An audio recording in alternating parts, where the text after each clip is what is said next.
So Bridger's marking the top ridge right now.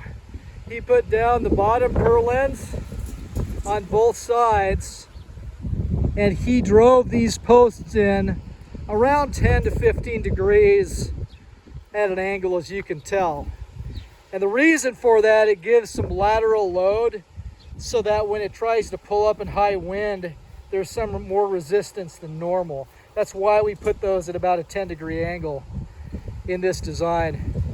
So what he's doing now is he's averaging the hoop to hoop spacing on both sides. So he's measuring one side and then he's measuring the other side, averaging them, and then he's going to mark the ridge there that he'll put up on top. The reason for that is there's a little bit of variability when you're driving in posts with a hammer, anywhere from 40 to 43 inches. They should be 42 on centers, but the reality is when you're driving something in 3 feet, it's going to move a little bit. The other thing, just to recap, so after he marked everything on 42-inch centers and drove in posts, he drove them in.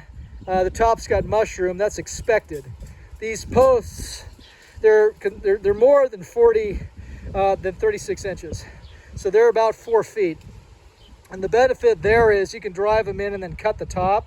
So what he did is he used a laser level, a laser transit, and found out the level points for the corners and snapped a line to mark where to cut those. And that way it's all level. Even though the ground's not level, for watering purposes, the greenhouse is level. And you can bring in some soil and make it all just perfect when you're ready. So he's about ready to hang this ridge. We're gonna go ahead and set that up. And this is his job. He's the one doing this. I'm just here today to take some pictures.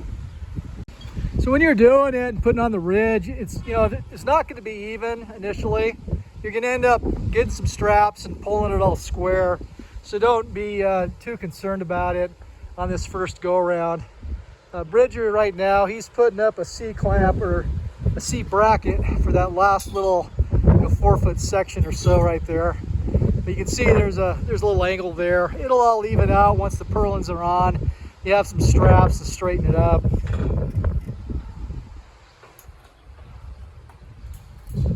You can also adjust things by standing on it horizontal, by not putting the diagonals on. You can raise it up, and it helps, helps you while you're putting it together.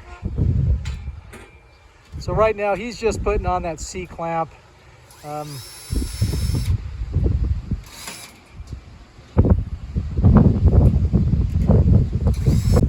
So the bottom purlin too, you can see kind of is wavy, and that just has to do with the random variation in terms of pounding the posts in. You're always going to have a little bit of deviance when you're pounding. If you drill the holes in and put your posts in, they can be perfect, but if you're pounding with a sledgehammer, it's always going to be off a little bit. But the reality is by the time you're done putting your purlins on, you won't even notice. So Bridger's putting some screws on that top bracket into that little piece there.